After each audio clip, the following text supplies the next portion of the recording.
Hola, ¿cómo están? Mi nombre es Samuel Gaviria de Exponencial Confirming y este es el Masterclass de Internacionalización.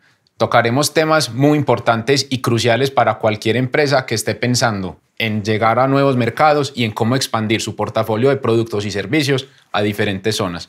En este espacio nos va a estar acompañando una persona muy cercana a Exponencial Confirming que es experta en estos temas y nos va a dar indicaciones de cómo nosotros tenemos que hacerlo, cuáles son esos tips que tenemos que tener en cuenta, cuál es la estructura del plan que tenemos que montar y cómo sacarlo adelante. Acompáñenos. Ahora, continuando con este tema de internacionalización que es tan importante para todos, traemos a Juliana Velázquez, miembro de nuestra junta directiva en Exponencial Confirming y miembro del equipo de Globalista. Juli, bienvenida. Muchas gracias, Samuel, por la invitación.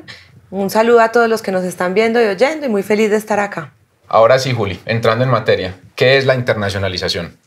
Bueno, Samuel, la internacionalización es una conexión con otros mercados. Y se ha pensado que la internacionalización es una sola cosa, pero son muchas, porque una empresa puede conectar de muchas formas con mercados internacionales, empezando por lo más básico, que es la inversión extranjera directa, que es el proceso mediante el cual una empresa se instala en otro país, crea un vehículo legal, contrata empleados, desarrolla formas de producción locales, siguiendo con exportación e importación de bienes o servicios, y es cuando yo vendo mis servicios en el mercado local, en el mercado internacional, o cuando importo servicios de otros mercados hacia Colombia.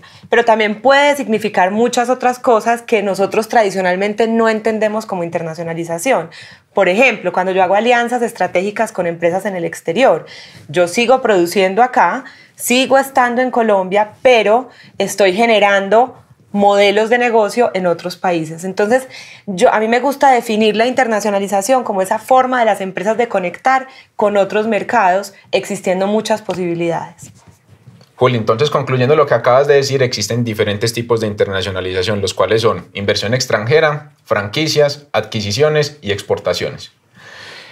Cuéntanos un poquito más de cuáles son esos motivos o esos objetivos o motivaciones propias que tiene que tener una empresa para pensar en internacionalización. Mira, son muy diversas. Así como hay distintas formas de internacionalizarse, hay distintas razones o motivaciones para salir a un mercado internacional. La primera y la más lógica, el mercado, ¿cierto? Yo expandir mi negocio a través de la expansión internacional.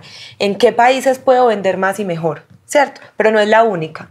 La segunda es desde dónde puedo producir mejor, cómo aprovecho yo el encadenamiento logístico de los distintos mercados internacionales, bien sea por los costos de producción, por los costos de transporte o por los costos de mano de obra. Entonces, para ir recapitulando, tenemos mercado, tenemos un análisis desde la perspectiva de la producción y el transporte y también porque yo quisiera desarrollar mejor mi marca, darle una importancia más a mi marca.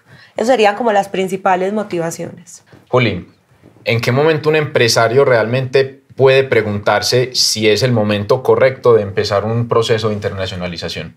Esa es una súper buena pregunta, una pregunta que todos los empresarios se hacen en determinado momento. ¿Cuál es lo primero? Si yo ya maduré mi mercado local, es decir, el alcance que yo tengo desde la perspectiva de mi producto o servicio ya generó una capacidad casi que plena en el mercado local. Entonces, desde la perspectiva de crecer el mercado, ¿qué es lo que sigue? Irse a un mercado internacional. Ese es un primer momento o hito para internacionalizarse. El segundo, necesito ser más eficiente en mi producción. Resulta que yo tengo un determinado mercado, pero no estoy siendo eficiente en el precio por los costos de producción. Entonces, ¿a dónde puedo irme yo para producir más barato? Tercero, lo que nosotros en Globalista llamamos internacionalización apalancada. Mis clientes se fueron hacia otros mercados. Yo los debo perseguir, ese es otro hito. Si yo estoy vendiendo un producto que es parte de la cadena productiva de un cliente, el cliente salió a un mercado internacional, pues yo lo debo perseguir y esa es la internacionalización apalancada. Entonces, esos hitos los conoce cada una de las empresas, no son estándares, no es un modelo rígido, pero yo sí debo tener en cuenta cuándo desde mi estrategia de crecimiento debo empezar a involucrar un mercado internacional. Juli, una pregunta. ¿Los incentivos gubernamentales para pensar en la internacionalización es un motivante para una empresa. Claro que sí. Y uno tiene que tener muy presente, de acuerdo al producto o servicio que lo limita la partida arancelaria, cuáles son los tratados de libre comercio, los acuerdos comerciales, los acuerdos logísticos entre países y cómo los pueden beneficiar en mi proceso de exportación o de expansión internacional. Eso por un lado, porque cada que sale un tratado de libre comercio o un acuerdo comercial entre países, significa que yo voy a tener mejores condiciones con ese país en particular para desarrollar mi mercado en ese país. Desde el punto de vista de los incentivos gubernamentales locales, los gobiernos muchas veces estimulan la importación de otros productos, la exportación y la instalación en otros países. Si hay un país que quiera desarrollar una determinada zona y crear lo que nosotros conocemos en Colombia como una zona franca, o una ciudad y crear incentivos, pongamos en el impuesto a la renta, ese es el mapeo que tiene que hacer la empresa específicamente para su producto o servicio y en el conocimiento del mercado para poder tomar esas decisiones. Entonces, contestando tu pregunta, claro que sí. Los incentivos gubernamentales que se traducen en tratados de libre comercio, acuerdos comerciales e incentivos locales son muy importantes para tomar la decisión de internacionalizarse. Juli, a mí me queda una pregunta muy grande. Si yo tengo una sensación de que en mi mercado está entrando competencia extranjera, ¿yo tengo que tomar eso como un motivante para pensar en internacionalizar mi compañía? Es uno de los factores a considerar, pero no es el único. Y te pongo dos ejemplos en doble vía. El primero, si tengo muchos competidores entrando al mercado donde yo soy local, quiere decir que más rápidamente mi mercado nacional se va a madurar y probablemente yo tenga que salir a un mercado internacional más rápido de lo que yo pensé. Pero si los mercados internacionales se están moviendo hacia un determinado país o desde un determinado país, también significa que en mi proyecto de internacionalizarme debo descartar ese país destino porque ya ese mercado maduró y por eso esas empresas de ese mercado están saliendo.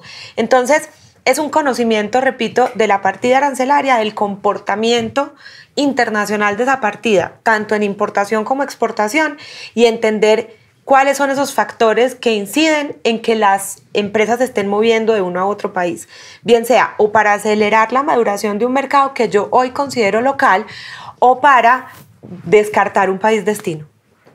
Como podemos ver, la estrategia de internacionalización es crucial para pensar en el crecimiento sostenido de una empresa en el largo plazo.